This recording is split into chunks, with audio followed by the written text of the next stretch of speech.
3, 1, 2, 3.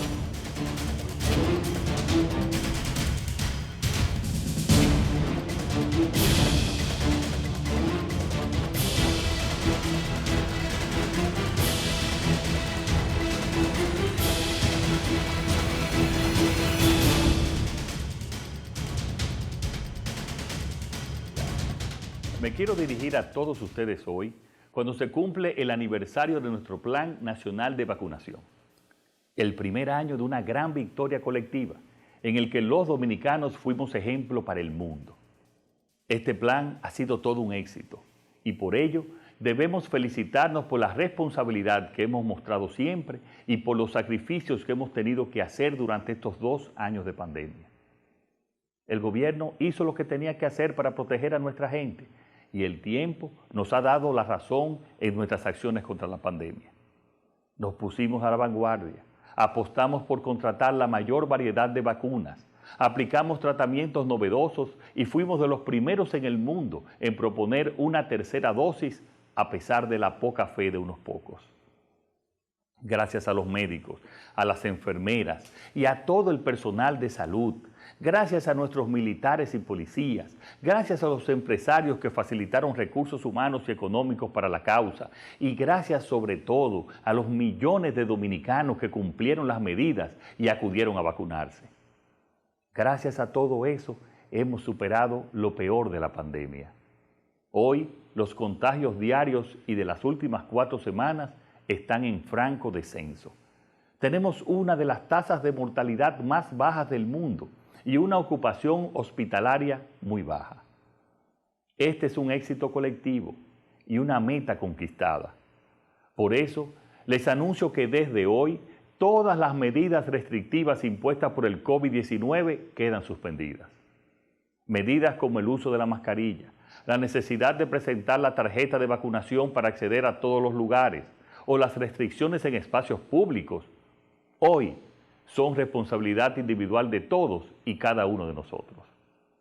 Después de esta larga batalla, comenzamos a recuperar la libertad. El país merece y necesita una recuperación emocional y dejar atrás las medidas que tuvimos que imponer para un tiempo que ya es pasado. Desde ahora, a todos nos tocará cuidarnos, con responsabilidad, pero sin restricciones. Que no haya dudas. Se mantendrá y seguiremos invitando de manera voluntaria a la población a vacunarse para completar el programa de vacunación y seguiremos garantizando el pleno acceso a la vacuna para todos y en cualquier circunstancia. Seguiremos monitoreando y observando la situación. El país puede estar seguro. Además, que a diferencia del pasado, nuestro sistema de salud está hoy preparado para atender cualquier eventualidad. Es hora de recuperar de una vez por todas nuestra libertad, nuestra manera de vivir. Y esa hora, mi querido pueblo, empieza hoy, sin restricciones. Que Dios bendiga al pueblo dominicano y muy buenas noches.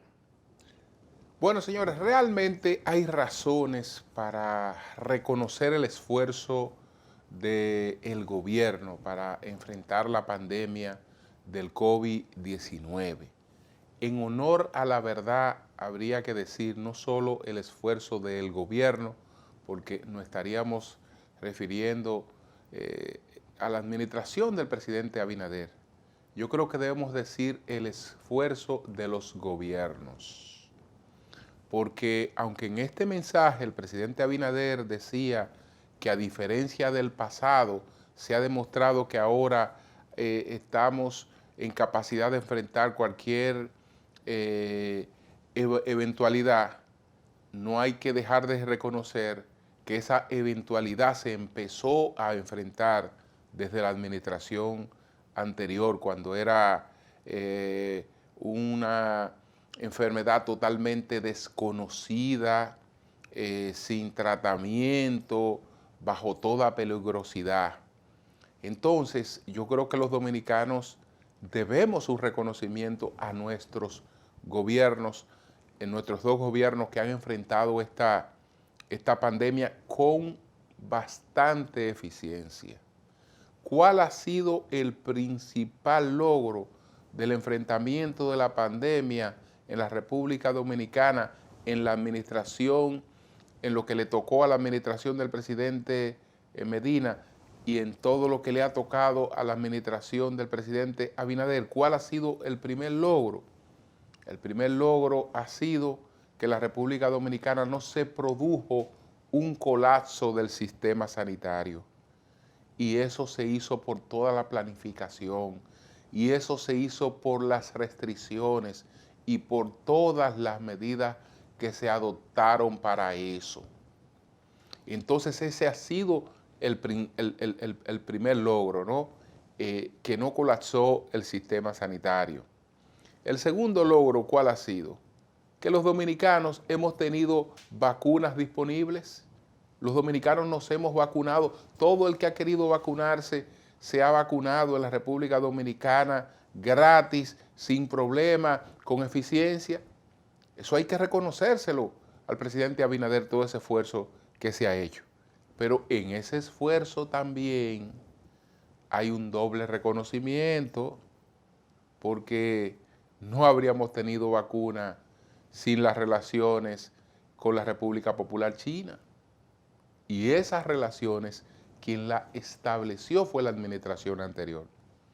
Y en un momento en que nosotros incluso habíamos pagado vacunas que no nos llegaron y nos quedaron mal, y que nadie tenía vacuna disponible para auxiliarnos en la vacunación, entonces aparecieron las vacunas chinas y con esas nosotros resolvimos, con esas echamos para adelante y después llegaron otras, pero con la que echamos para adelante y garantizamos la vacunación fue con la vacunación china.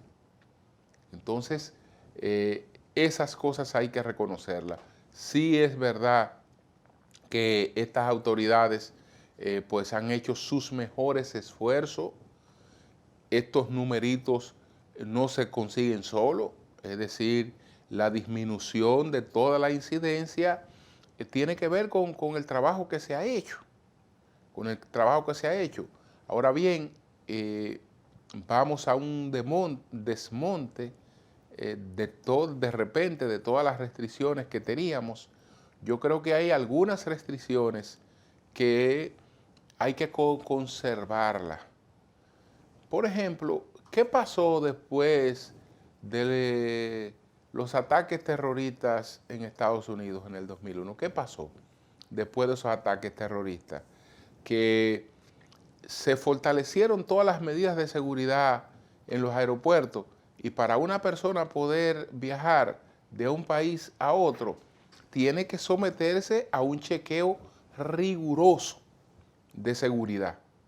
Todos se los revisan a las personas para poder viajar y ya no hay atentados terroristas, no se han producido nuevos, pero las medidas no se han quitado, porque lo que evita que vuelvan atentados terroristas como esos es el mantenimiento de las medidas. Lo que nos evita un rebrote de COVID, lo que nos evita cualquier otra pandemia que tenga posibilidades de una expansión similar, es el mantenimiento de una serie de medidas que ya la aprendimos con el COVID, que deberían quedarse con nosotros para siempre, en que hay lugares específicos donde una gente no debe ir sin mascarilla. Yo creo que debe ser inconcebible que una persona se presente a una consulta, a un hospital o a una clínica sin una mascarilla. Que una persona vaya a visitar a un enfermo sin una mascarilla.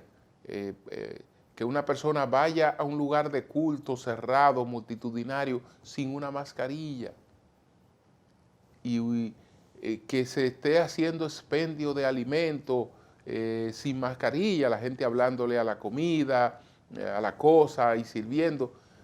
Yo creo que esas cosas que aprendimos con el COVID no está de más que la mantengamos, porque nos va a preservar de COVID o de cualquier otra cosa que venga. Pero aprovechemos, señores, ahora esto de la manera más positiva posible. retornando a una normalidad que ya sabemos que no será jamás la normalidad que teníamos antes de que esta pandemia nos diera tantas lecciones. Vamos a una pausa. Al regreso, ¿cuáles fueron los 10 temas más importantes de la semana? Aparte de este, que ya lo tratamos, el tema este de la eliminación de las restricciones para evitar el COVID, y por lo tanto no vamos a ser reiterativos, ya tratamos ese que fue uno de los principales temas de esta semana, pero aparte de este tema, ¿cuáles fueron otros 10 temas de gran importancia esta semana? Lo veremos después de la pausa.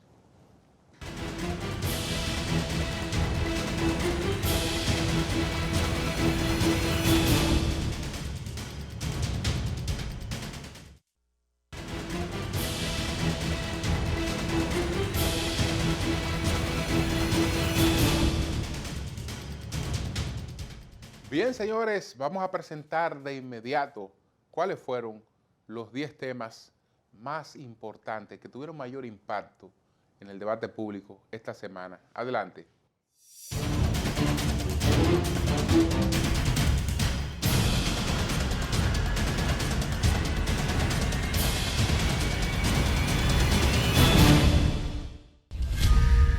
El presidente Luis Abinader dejó iniciado el corredor de la avenida Winston Churchill, que sustituirá los tradicionales carros de concho por autobuses, tal como ocurrió ya en la avenida Núñez de Cáceres.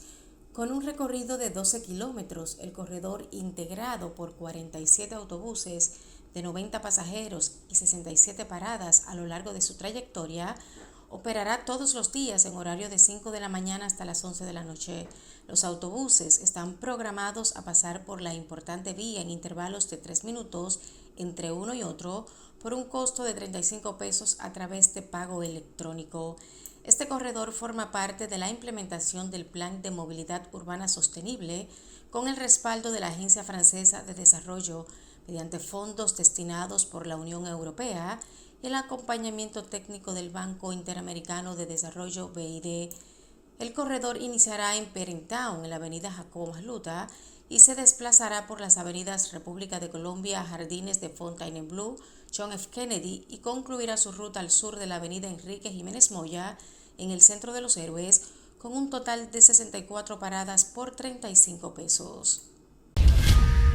El diputado José Francisco López Chávez, del Partido Revolucionario Moderno, falleció el pasado martes tras varios días ingresado a causa de un infarto, según informó la Cámara de Diputados. López Chávez representó la provincia de Valverde en el periodo 2010 y 2016 y fue reelecto para el cuatrenio 2020-2024. La salud del diputado había desmejorado tras contraer COVID-19 en julio del año pasado, situación que lo llevó a tratarse en Estados Unidos. López Chávez era diputado por la provincia Valverde con una larga carrera política de más de 40 años. Se dedicaba a actividades de agricultura y ganadería. Representantes de partidos de oposición depositaron un documento el pasado jueves ante la Junta Central Electoral en denuncia de una supuesta compra de alcaldes por parte de altos funcionarios del Partido Revolucionario Moderno PRM. Las organizaciones reclamantes son el Partido de la Liberación Dominicana PLD, Fuerza del Pueblo y el Partido Revolucionario Dominicano PRD. Héctor Guzmán, vicepresidente del PRD, sostuvo que los servidores públicos, cuyos nombres no reveló, están usando los recursos del Estado a los fines de arrastrar a los ediles opositores. Tras la presión de la prensa para que se revelen los nombres de esos funcionarios y los alcaldes que alegadamente recibieron la oferta, el miembro del Partido Blanco explicó que se comprometieron con el órgano electoral a decirles quiénes son los altos dirigentes cuando la Junta inicie la investigación. Por su lado, el miembro del Comité Político del PLD, Andrés Navarro, agregó que desde el Palacio Nacional los altos dirigentes PRMistas están acosando todos los días en el territorio nacional a los alcaldes, directores de distritos, incluyendo también a regidores PLDistas. El gobierno dio a conocer mediante una resolución ministerial la designación de Teófilo Kiko Tabar Mansur como director provisional a título honorífico de la Dirección de Casinos y Juegos de Azar del Ministerio de Hacienda y además como encargado de implementar el plan de regularización de las bancas de loterías. La norma está enmarcada en el decreto 63-22 del 9 de febrero de 2022, que declaró de interés nacional la regularización de las bancas de lotería que operan en el país.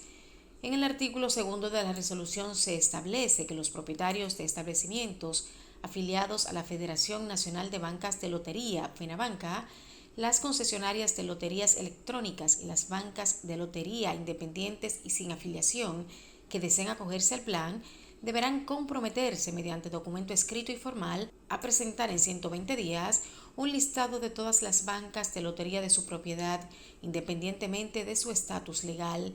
El mismo será remitido al Ministerio de Hacienda y deberá contener las siguientes informaciones: nombre comercial de la banca de lotería, razón social, número de cédula o registro nacional de contribuyente, dirección de cada banca, punto de venta o agencia y número de teléfono. La resolución 061-2022 refiere que las bancas de lotería que comercializan sorteos de billetes y quinielas de la Lotería Nacional y que se encuentren operando al margen de la ley tendrán un plazo de 120 días para regularizar sus permisos. A un año del anuncio del gobierno de que al finalizar la actual gestión tendrían construidas 62.000 viviendas a través del Plan Nacional de Viviendas Familia Feliz, solo han edificado y entregado 95 apartamentos. El Plan de Vivienda Familia Feliz, anunciado por el gobierno dominicano para facilitar la compra de una residencia a personas de escasos recursos, se propone la construcción de 62.000 unidades en un periodo de 4 años, el equivalente a 48 diarias.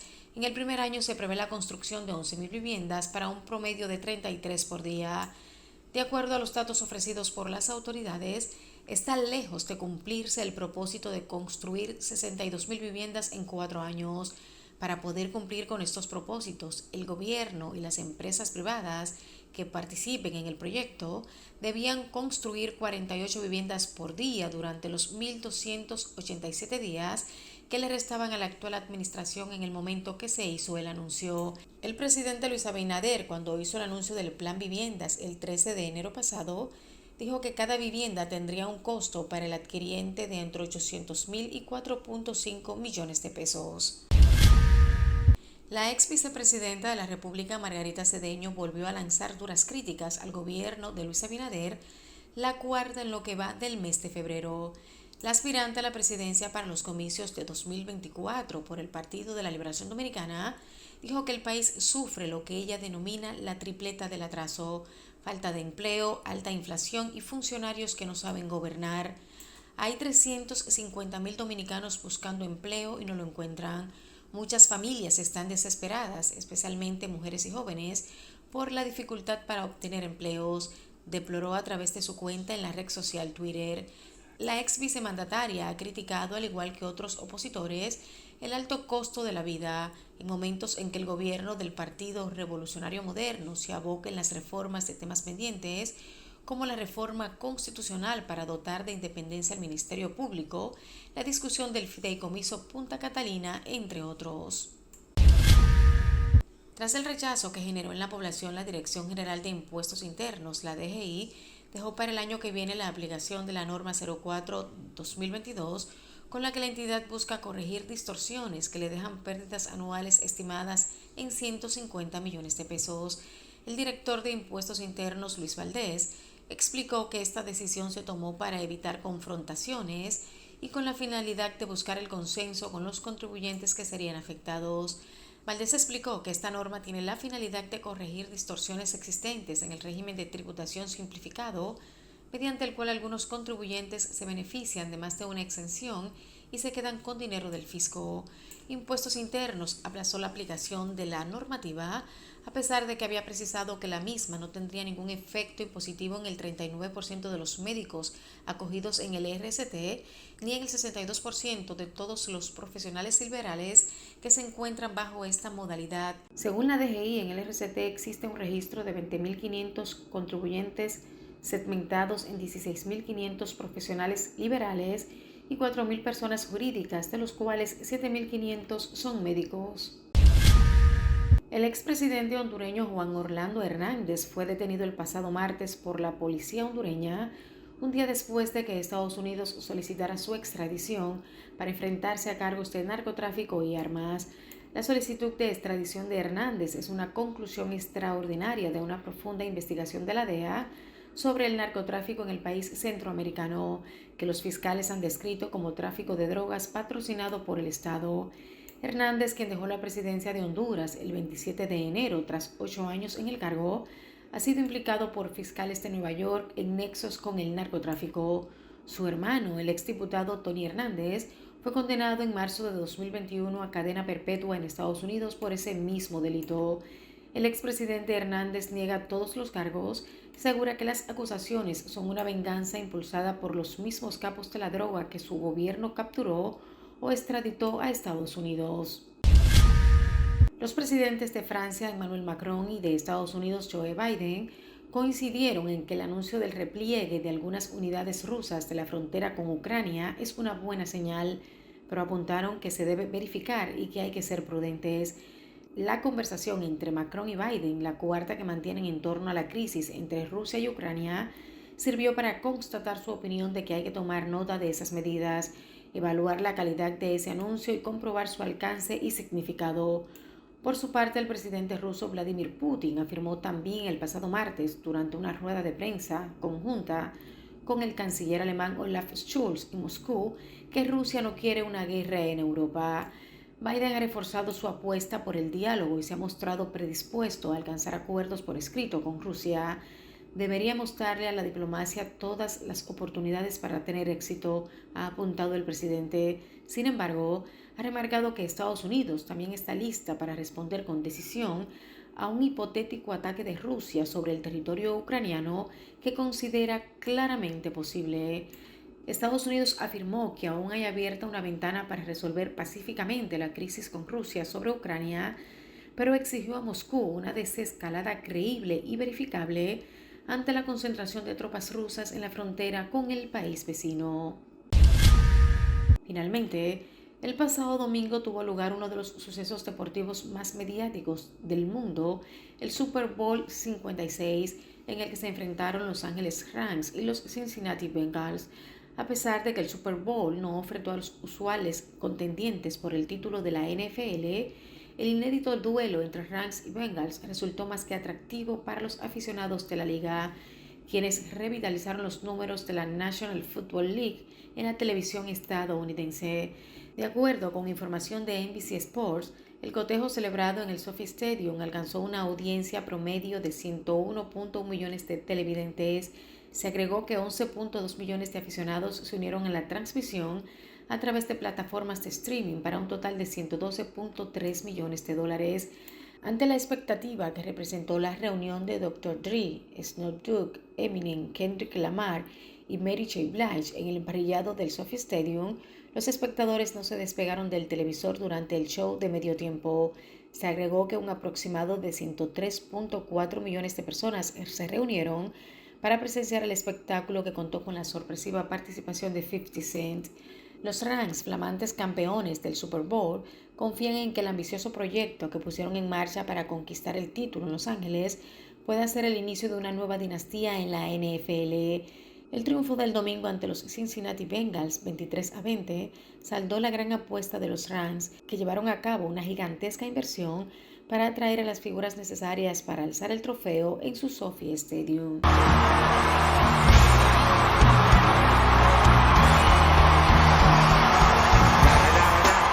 It's the one and only Digo Double G. Snoop Dogg.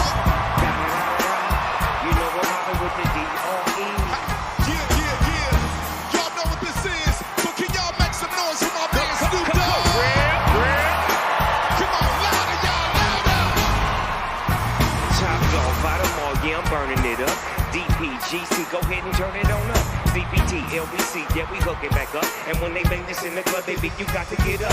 Don't give a fuck, it's not your birthday. You can find me in the club, collar full of bub. Mama, I got what you need, you can either feel above.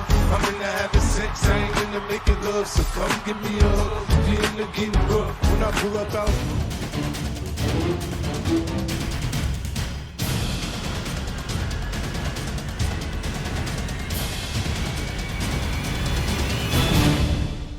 Bien, Vamos a una pausa, retornamos en breve.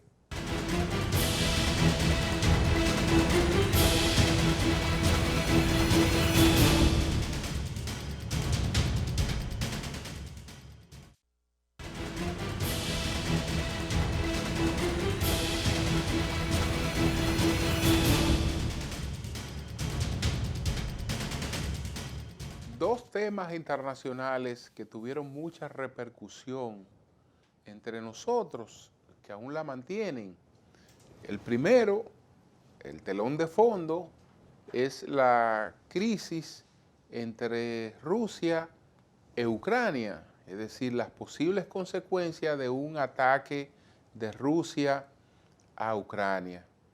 Hubo una distensión en esta semana que era en la que se esperaba que se iba a producir una invasión de Rusia a Ucrania. Rusia hizo una retirada de parte de tropas, dando la sensación de que no estaba en producir ese ataque, mientras Estados Unidos y la comunidad europea se han mantenido con la guardia en alto, principalmente Estados Unidos, haciendo toda suerte de advertencia a el presidente Putin de las consecuencias que tendría una posible acción de Rusia en Ucrania. Y parece que Biden demostró que estaba hablando en serio y que Putin entendió que Biden estaba hablando en serio y que además a Biden le convenía hablar en serio porque este tema puede ayudarlo a levantar un poco su popularidad, que no anda muy buena en los Estados Unidos. Entonces, ante un conflicto como este, una actuación enérgica de Estados Unidos levantaría la figura de su presidente. Para nosotros, además de los temores legítimos que hay que tener con el enfrentamiento de potencias que tienen armamentos nucleares, porque lo que estamos hablando es del exterminio de la humanidad si se produjera una guerra nuclear, pues además de esto, aunque no se produzca la guerra, las tensiones tienen repercusiones en la economía. El petróleo se había colocado sobre los $94 el barril. Con la distensión de esta semana regresó a $92, que todavía para nosotros es alto, pero cuando menos se revirtió esa tendencia descontrolada de que no se sabía hasta dónde pudiera llegar con el desarrollo del conflicto. Y estamos entonces a la expectativa a ver cómo evolucionan las cosas, porque Rusia tiene reclamos que todavía no han sido satisfechos y no se ve un ánimo de satisfacer esos reclamos. Rusia no quiere el ingreso de Ucrania a la OTAN, pero todavía Ucrania no ha solicitado su adhesión a la OTAN, o la OTAN no la ha aprobado. Ese es un hecho que no se ha consumado, y ahí está principalmente el reclamo de Rusia.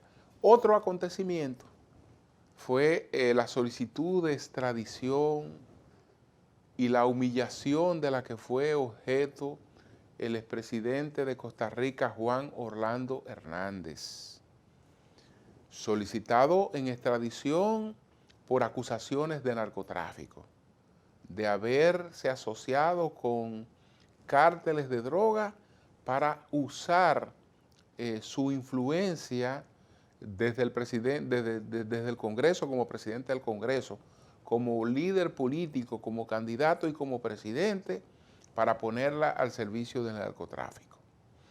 Entonces, primero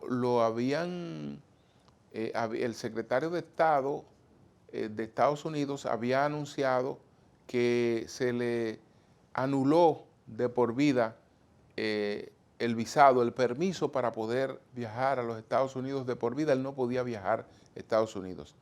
Sin embargo, ese país lo pidió en extradición y él fue apresado esta semana, encadenado de pies y manos, como si se tratara de un individuo sumamente peligroso, una desconsideración absoluta contra una persona que ha gobernado un país durante 8 años, que como cualquier ciudadano tiene que responder por los crímenes que se le puedan imputar, pero no hay necesidad, no había necesidad de llegar hasta ahí para ponerlo a disposición de la justicia, cuando es una persona que no tiene dónde meterse.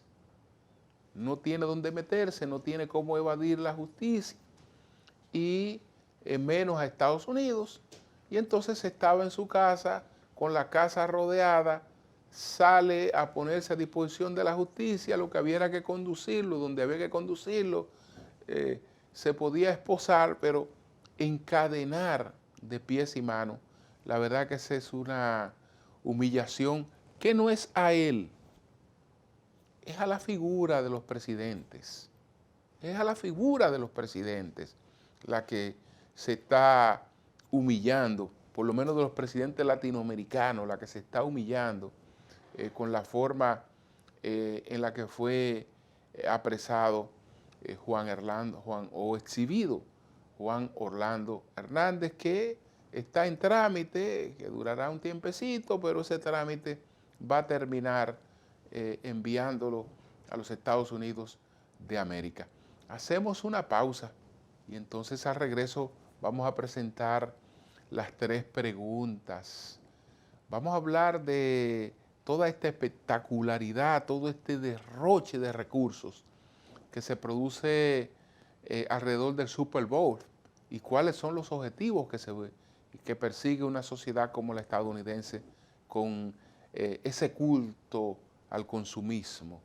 Entonces, Ricky Michel Presbot, como experto mercadólogo, nos habla del tema en las 3 preguntas, pero después de esta pausa.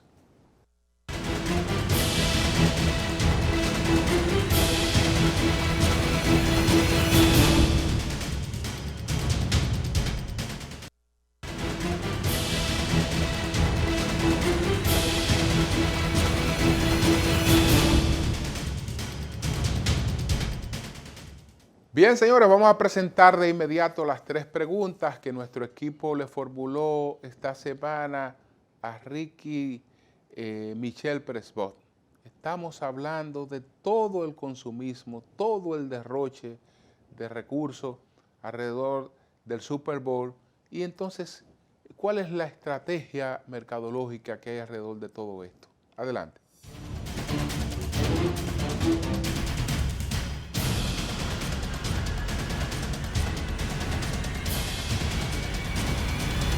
¿Qué se persigue con toda la ampulosidad y el derroche de recursos que se exhibe en el Super Bowl? Mira, interesante pregunta. La verdad que, como le llaman, el fanfarroneo comercial que se da en el Super Bowl, que es un evento que tiene ya prácticamente 50 y tantos años, 55 años, desde 1967, se busca eso, es darle identidad a marcas, es mostrar el poderío de las marcas, pero de las marcas globales, de las marcas que representan empresas SP500, marcas que tienen impacto en continentes que ni siquiera conocen quizás la religión de donde proviene esa marca. Entonces el Super Bowl es un evento doméstico de los Estados Unidos con todo el esplendor, donde las grandes entidades tratan de deslumbrar al norteamericano, la sociedad más consumista. Es un evento que se prepara todo un año con muchísima antelación, se anticipan resultados importantes, se despliegan las novedades a nivel de concepto y modelo de negocio, concepto y modelo de producto, y es lo que tratan, o sea, mostrarte que tú puedes, que tú eres una marca poderosa, y se da todo un océano rojo entre estos conceptos para decirle al consumidor, estamos aquí, debes consumir mi producto, mi servicio, y tú escalas en términos sociales, socioeconómicos, si consumes uno de estos productos. Entonces, definitivamente, toda esta parafernalia comercial es lo que provoca el Super Bowl y es por lo que se consume tanto este concepto. ¿Resulta provechosa para las grandes marcas la millonaria inversión que realizan en el estreno de sus comerciales en el Super Bowl? Mira, definitivamente sí.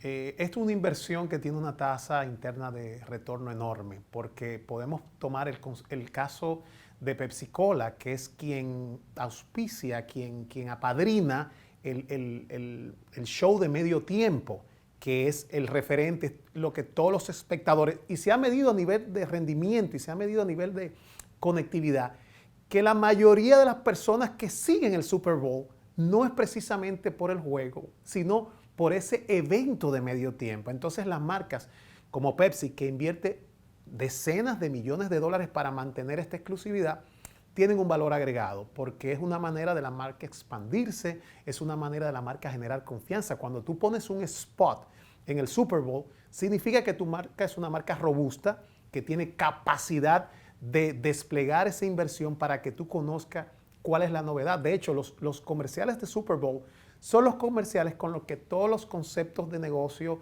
con los que los productos se relanzan al mercado y plantean la campaña de lo que será el año en curso.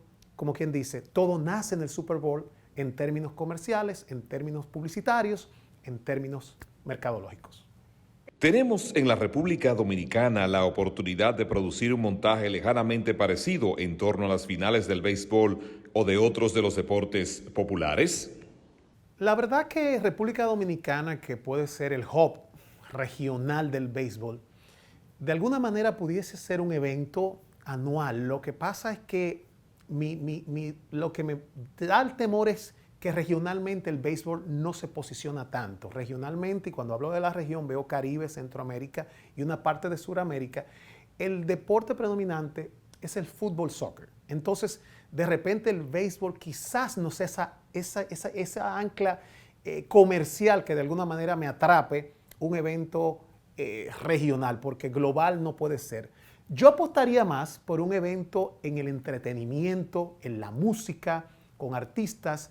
Yo recuerdo que en un momento ya Festival Presidente de Música Latina empezó a posicionarse y se dieron ejercicios, nada que ver, con todo el respeto a lo que es el medio tiempo del Super Bowl, pero muchas marcas locales lanzaron comerciales en ese festival como una manera de expandir su modelo.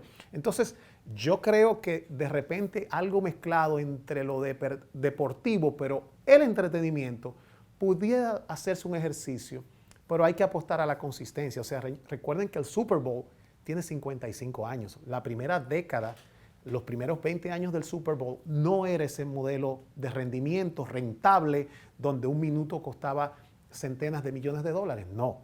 Entonces, habría que ver si tenemos la capacidad de soportar esas pérdidas que se dan acumuladas en esos proyectos que se apuesta a mediano y largo plazo para entonces construir un evento exitoso y que pueda ser un referente regional en términos comerciales.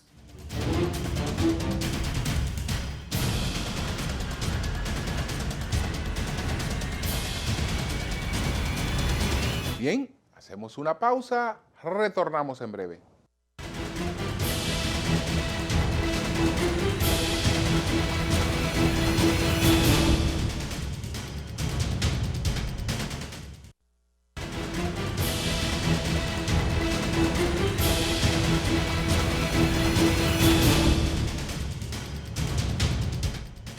Bueno, señores, el pasado jueves, 3 partidos de la oposición, el Partido de la Liberación Dominicana, el Partido Fuerza del Pueblo y el Partido Revolucionario Dominicano, PRD, se reunieron con el presidente de la Junta Central y luego hicieron una rueda de prensa en la Junta Central Electoral. Al reunirse con el presidente de la Junta Central Electoral, le entregaron una comunicación firmada por los 3 partidos donde denuncian que el PRM y el gobierno están pues en una cacería non santa de alcaldes que pertenecen a esos partidos, para que esos alcaldes pasen al PRM. Entonces, ellos han hecho esta denuncia en ese documento que entregaron a la Junta Central Electoral. Luego de saludarle afectuosamente los partidos suscribientes, tenemos a bien presentarle, formar denuncia y a la vez externarles la preocupación respecto a las acciones de funcionarios de la actual gestión gubernamental perteneciente al Partido Revolucionario Moderno, PRM, que procuran presionar alcaldes, directores de distritos municipales y otros funcionarios locales de nuestras organizaciones para que pasen a ser miembros de dicho partido. En efecto, conforme a la información obtenida por nuestras organizaciones, dirigentes del partido oficial con funciones gubernamentales se desplazan por diferentes localidades del país ofreciendo facilidades y recursos a los alcaldes, directores municipales y regidores de nuestro partido para que pasen a formar parte del PRM. De esta forma hacen provecho del ejercicio discrecional del poder, abusando del uso de los recursos públicos para promover el transfugismo de funcionarios locales legítimamente electos en las boletas de nuestros partidos. Honorables miembros del Pleno de la Junta Central Electoral, está claro que el accionar de los funcionarios gubernamentales y dirigentes del partido oficial evidencia su negativa a acatar la voluntad expresada en las urnas en las pasadas elecciones municipales del 2020. Bueno, esto aparte de la denuncia de lo que representa de por sí, del hecho concreto al que ellos están aludiendo, esto también en el fondo va presentando otra posibilidad, porque si estas organizaciones empiezan a coincidir en aspectos en los que se sienten como víctimas de acciones del gobierno, automáticamente eso también va aunando esfuerzos de otra naturaleza y podría estar prefigurando un frente opositor para confrontar con las candidaturas del gobierno en unas próximas elecciones. En ese escenario y un gobierno administrando una crisis económica, un gobierno administrando pues una situación inflacionaria sumamente preocupante, entonces las cosas pudieran ponerse un poco difíciles para para el gobierno y para la administración del presidente Abinader. Paralelamente, también se están llevando a cabo algunas protestas, como la que se produjo en Capotillo el pasado miércoles, y la que se están produciendo en otros lugares. Es natural, señores, que el tema de los alimentos, el tema del poder adquisitivo, cuando eso empieza a golpear a los distintos sectores de la vida nacional, eso genera protesta, eso es natural. Ahora bien, yo creo que tenemos que tratar de no descomponer al país Y en eso el liderazgo político responsable tiene que actuar con responsabilidad. Yo no me atrevo a pedirle al gobierno en estos momentos rebaja de los combustibles. Yo le puedo pedir todas las medidas que sean necesarias para garantizar que las personas con menores ingresos pues tengan la oportunidad de tener las cosas básicas que necesitan, los alimentos que requieren y los servicios que requieren, que el gobierno, a base de iniciativas, de sacrificios, de programas, está en la obligación de sustentarlo. Ahora, rebajar los combustibles en una etapa de alza internacional de los precios del petróleo. Eso crea más distorsiones que lo que resuelve. Bueno, que el gobierno entonces renuncie a las recaudaciones que tiene a través de los combustibles. El impuesto, uno de los impuestos más seguro, menos evadible, es el de los combustibles. Entonces, que el gobierno renuncie a lo que recibe por esta vía, o que lo disminuya. Ok, que el gobierno disminuya los ingresos que tiene por la vía de los combustibles.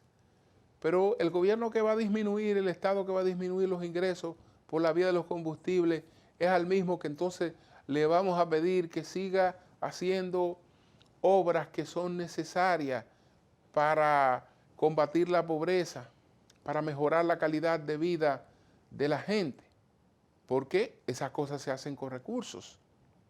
Entonces, ya tenemos un problema grave de endeudamiento. Si el gobierno baja sus recaudaciones, el endeudamiento de la República Dominicana se encarece y entonces hay que seguirse endeudando más caro. Se encarece porque en la medida en que los tenedores de la deuda dominicana empiecen a ver que el gobierno recauda menos, la deuda dominicana se hace menos confiable, por lo tanto se hace más costosa y terminamos todo con un mayor nivel de inflación. Entonces, las medidas que se adopten para enfrentar una crisis tienen que ser medidas que ayuden a resolver la crisis, nunca a empeorarla. Por eso, mucho cuidado con consignas populistas o con estarle vendiendo a la gente ilusiones que realmente no pueden ser complacidas. Señores, buenas noches.